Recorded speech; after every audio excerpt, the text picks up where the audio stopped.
Welcome back to my channel. അപ്പോൾ ഇന്നത്തെ എൻ്റെ വീഡിയോ വന്നിട്ട് ഞാൻ മോണിറ്റൈസേഷന് കൊടുക്കുന്ന ടൈമിൽ 4000 വാച്ച് അവറും എല്ലാം കംപ്ലീറ്റ് ചെയ്ത് മോണിറ്റൈസേഷന് കൊടുക്കുന്ന ടൈമിൽ എനിക്കൊരു 8ൻ്റെ പണി കിട്ടിയിട്ടുണ്ട് കേട്ടോ.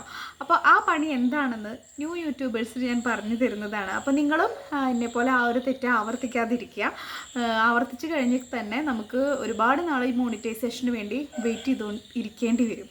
അപ്പോൾ ആ ഒരു കാര്യം എന്താണെന്നാണ് ഞാൻ ഇന്നത്തെ വീഡിയോയിൽ പങ്കുവയ്ക്കാനായിട്ട് പോകുന്നത് കേട്ടോ. വേറെ ഒന്നുമല്ല, റീയൂസ്ഡ് കണ്ടൻറ്റ്. നിങ്ങൾ പലരും ഇത് കേട്ടിട്ടുണ്ടാവും. ഞാൻ ആദ്യമായിട്ട് കേൾക്കുന്നത് തന്നെ ഞാൻ മോണിറ്റൈസേഷൻ അപ്ലൈ ചെയ്തതിന് ശേഷമാണ്. അപ്പോഴാണ് എനിക്ക് ഒരു ഡൗട്ട് അടിക്കുന്നത്, എനിക്ക് മിക്കതും ഈ റീയൂസ്ഡ് കണ്ടൻറ്റ് കിട്ടും എന്നുള്ളത്. അത് വേറെ ഒന്നുമല്ല, നമ്മളിപ്പം വാച്ച് അവർ കൂട്ടാൻ വേണ്ടിയിട്ട് എൻ്റെ ഓൺ വീഡിയോ ആയിരുന്നു ഞാൻ ഉണ്ടായിരുന്നത്. പിന്നെ എന്താ പറയുക, ഞാൻ പല വീഡിയോസും മറ്റ് വീഡിയോസ് എടുത്ത് ഇട്ട് തുടങ്ങി. അതായത് ഇപ്പോൾ ഇൻസ്റ്റാഗ്രാമിൽ നല്ലൊരു വീഡിയോ കിട്ടിക്കഴിഞ്ഞാൽ അത് എൻ്റെ രീതിയിലായിട്ട് എഡിറ്റ് ചെയ്തിട്ടും ഞാൻ ഇട്ടിരുന്നു. ആ ഒരു സംഭവം റീയൂസ്ഡ് കണ്ടൻ്റായിട്ട് മാറും. ഒരിക്കലും അതിൽ നമുക്ക് ഈ കോപ്പിറൈറ്റ് ഇഷ്യൂയോ കോപ്പിറൈറ്റ് സ്ട്രൈക്കോ കാര്യങ്ങളൊന്നും ഈ യൂട്യൂബ് കാണിക്കില്ല. മറിച്ച് ഈ മോണിറ്റൈസേഷന് കൊടുത്തതിന് ശേഷം മാത്രമായിരിക്കും അത് റീയൂസ്ഡ് കണ്ടൻ്റ് ആണെന്നുള്ളത് നമുക്ക് മനസ്സിലാവാം. ഇതിപ്പോൾ ഇൻസ്റ്റാഗ്രാം ആകട്ടെ, വേറെ ഏത് സോഷ്യൽ മീഡിയയിൽ നിന്ന് എടുത്താലും ഒരു പക്ഷേ നമുക്ക് ആ റീയൂസ്ഡ് കണ്ടൻറ്റ് കിട്ടും. അതായത് ഈ വീഡിയോ തന്നെ പലരും ഇട്ടിട്ടുണ്ടായിരിക്കും. പലരും അവരുടെ യൂട്യൂബ് ചാനലിൽ ഇട്ടിട്ടുണ്ടായിരിക്കും. അപ്പോൾ ഒരുപാട് പേര് ഒരു വീഡിയോ ഇടുകയാണെന്നുണ്ടെങ്കിൽ തന്നെ നമുക്കത് റീയൂസ്ഡ് കണ്ടൻ്റായിട്ട് മാറുകയാണ് ചെയ്യുന്നത്.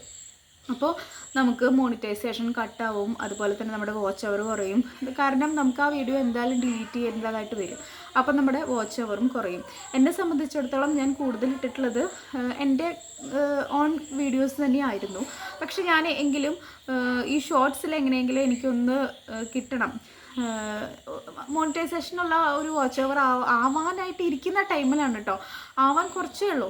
അപ്പോൾ ഞാൻ കരുതി ഈ ഷോർട്സിലൊന്ന് ഒരു വൈറലായി കഴിഞ്ഞാൽ അപ്പോൾ ഏതെങ്കിലും വൈറലായ ഷോർട്സ് എൻ്റെ രീതിയിലായിട്ട് കുറച്ച് അങ്ങോട്ടും ഇങ്ങോട്ടൊക്കെ എഡിറ്റ് ചെയ്തിട്ട് ഇട്ട് കഴിഞ്ഞ് കഴിഞ്ഞാൽ എനിക്ക് വാച്ച് അവർ കംപ്ലീറ്റ് ചെയ്യാൻ പറ്റുമെന്ന് കരുതിയിട്ടാണ് ഞാൻ ഈ വക പരിപാടിക്ക് നിന്നത്. പക്ഷെ അത് എനിക്ക് തന്നെ വിനയായി മാറി. ഞാൻ മോണിറ്റൈസേഷൻ അപ്ലൈ ചെയ്തിട്ട് ഒരു ദിവസത്തിനുള്ളിൽ തന്നെ എനിക്ക് റിപ്ലൈ വന്നു. യൂട്യൂബിൻ്റെ കയ്യിൽ നിന്ന് എനിക്ക് റിപ്ലൈ വന്നു, റീയൂസ്ഡ് കണ്ടൻ്റാണ്, മോണിറ്റൈസേഷൻ ചെയ്യാൻ പറ്റില്ല, വേണമെങ്കിൽ നമുക്ക് റീഅപ്ലൈ ചെയ്യാം. അതൊരു മാസത്തിന് ശേഷം മാത്രമേ റീഅപ്ലൈ ചെയ്യാൻ പറ്റുള്ളൂ. റീഅപ്ലൈ ചെയ്യുകയാണെന്നുണ്ടെങ്കിൽ തന്നെ നമ്മളെല്ലാം ഡിലീറ്റ് ചെയ്ത്, ഇങ്ങനത്തെ കണ്ടൻറ്റൊക്കെ ഡിലീറ്റ് ചെയ്ത് നമ്മൾ റീഅപ്ലൈ ചെയ്യുകയാണ് നമുക്ക് വേണ്ടത്. അപ്പോൾ ചിലപ്പോൾ ഒരു പക്ഷേ അങ്ങനത്തെ ഒരു കണ്ടൻറ്റ് ഇട്ടിട്ടായിരിക്കും ചിലപ്പോൾ നമ്മുടെ വാച്ച് അവർ കയറിയിട്ടുണ്ടാവുക. അപ്പോൾ നമുക്ക് പിന്നെ ചെയ്യാനും പറ്റില്ല. അല്ലെങ്കിൽ നമ്മൾ ചെയ്യേണ്ട ഒരു കാര്യം എന്ന് പറയുന്നത് അപ്പീൽ കൊടുക്കലാണ്. അപ്പീൽ നമ്മളൊരു വീഡിയോ ഉണ്ടാക്കിയിട്ട് നമ്മൾ അൺലിസ്റ്റ് ചെയ്തിട്ട് അപ്പീൽ നമ്മൾ സമർപ്പിക്കുകയാണ് ചെയ്യുന്നത് യൂട്യൂബ് ടീമിനും. അൺലിസ്റ്റഡിൽ ഇട്ടിട്ട് അതിൻ്റെ കോപ്പി കൊടുക്കുക. അത് ചെയ്തിട്ടുള്ളവർക്ക് അറിയായിരിക്കും. അപ്പോൾ ഞാൻ അപ്പീൽ കൊടുത്തിട്ടും കാര്യം ഉണ്ടായില്ല. കാരണം റീയൂസ്ഡ് കണ്ടൻറ്റ് എൻ്റെ കിടക്കുന്നുണ്ടായിരുന്നു. എൻ്റെ വീഡിയോ തന്നെ ഒരുപാട് യൂട്യൂബേഴ്സ് ഇട്ട കാര്യം ഉണ്ടായിരുന്നു. എൻ്റെ മാത്രമല്ല, അതായത് ഞാനെടുത്ത അതേ വീഡിയോ തന്നെ പല യൂട്യൂബേഴ്സും ഇതുപോലെ ഇട്ടിട്ടുണ്ട്. അപ്പോൾ ഒരുപാട് പേര് ഒരു വീഡിയോ തന്നെ യൂസ് ചെയ്യുകയാണെങ്കിൽ തന്നെ നമുക്ക് റീയൂസ്ഡ് കണ്ടൻ്റായിട്ട് നമ്മുടെ മാറും. അപ്പോൾ നമുക്ക് മോണിറ്റൈസേഷന് അപ്ലൈ ചെയ്ത് കഴിഞ്ഞാൽ നമുക്ക് ഇങ്ങനത്തെ ഒരു പ്രശ്നം വരും. അപ്പോൾ ഞാൻ ഫസ്റ്റ് അപ്പീൽ കൊടുത്തു, അത് ക്യാൻസലായിപ്പോയി. പിന്നെ എനിക്ക് 2 മാസം വെയിറ്റ് ചെയ്യേണ്ടി വന്നു. കാരണം എനിക്ക് വാച്ച് അവർ കംപ്ലീറ്റ് ആയിട്ടും എനിക്ക് 2 മാസം വെയിറ്റ് ചെയ്യേണ്ടി വന്നു. കാരണം ഞാൻ ആ ഒരു ഷോർട്സ് അങ്ങനെ ഇട്ടത് കൊണ്ട് മാത്രം. അപ്പോൾ പിന്നെ കാരണം അപ്പീൽ ചെയ്യുമ്പോൾ ഞാൻ ഡിലീറ്റ് ചെയ്തു.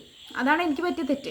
അപ്പീൽ ചെയ്യുമ്പോൾ നമ്മൾ ഒരിക്കലും നമ്മുടെ ഒറ്റ വീഡിയോ ഡിലീറ്റ് ചെയ്യാതെ വേണം നമ്മൾ അപ്പീൽ കൊടുക്കാൻ വേണ്ടിയിട്ട്. അപ്പോൾ ഞാൻ അപ്പീൽ ചെയ്യുന്ന ടൈമിൽ ഞാൻ ആ വീഡിയോ ഡിലീറ്റ് ചെയ്യുകയാണ് ചെയ്തത്. അപ്പോൾ ഡിലീറ്റ് ചെയ്തതിൻ്റെ പേരിൽ വീണ്ടും ഒരു 90 ഡേയ്സ് എൻ്റെ പോയി കിട്ടി. അപ്പോൾ 90 ഡേയ്സ് പോയി കഴിഞ്ഞാൽ പിന്നെ നമുക്ക് റീഅപ്ലൈ ചെയ്യാം. റീഅപ്ലൈ ചെയ്യുമ്പോൾ നമുക്ക് ഡിലീറ്റ് ചെയ്യാം, നമുക്ക് ചാനൽ എഡിറ്റ് ചെയ്യുക, കാര്യങ്ങളൊക്കെ ചെയ്യാം.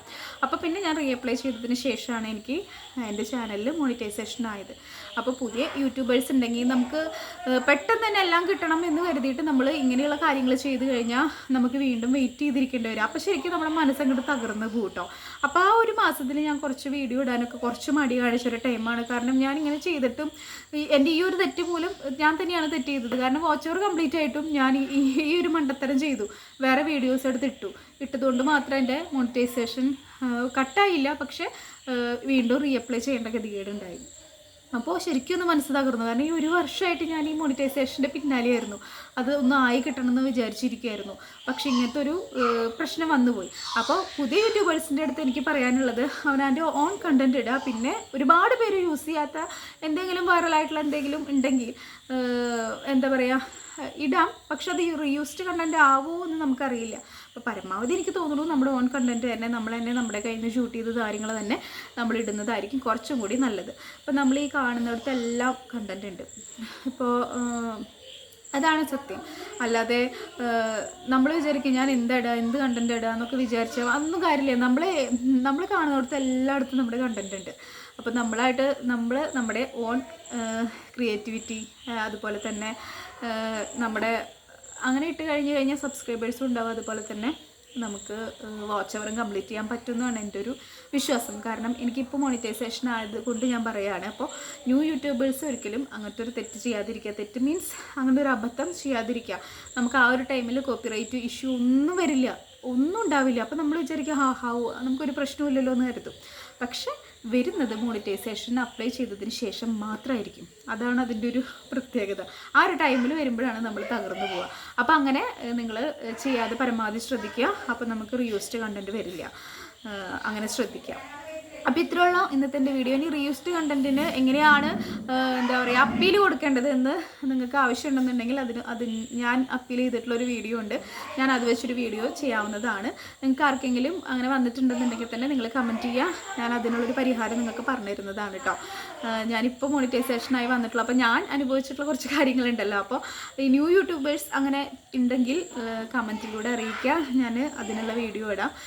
അതിനുള്ള പരിഹാരം എങ്ങനെയാണ് ചെയ്യേണ്ടത്. ഒരുപാട് വീഡിയോസ് പലരും ചെയ്തിട്ടുണ്ട്. എങ്കിലും ഞാൻ ഒരു അനുഭവസ്ഥ എന്നുള്ള നിലയിൽ എൻ്റെ കാര്യങ്ങൾ ഞാൻ പങ്കുവയ്ക്കുന്നതാണ് കേട്ടോ.